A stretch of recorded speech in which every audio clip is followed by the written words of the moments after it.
ఎందుకు సమయం గురించి మనం ఈ రోజున ఆలోచన చేయాలి అని అంటే, సంవత్సరం మొదట్లో ఉన్నాం మనం. సమయాన్ని మనం సరిగా దృష్టించకపోతే దాన్ని మనం సద్వినియోగం చేసుకోలేం. దాన్ని సద్వినియోగం చేసుకోకపోతే మనం జీవితాన్ని కట్టుకోలేం. ఎందుకంటే there is an intertwined inseparable relationship between life and time.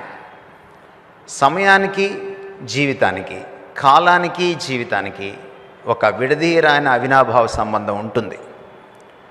And if you don't know that, you cannot lead a Christian life for the rest of the year.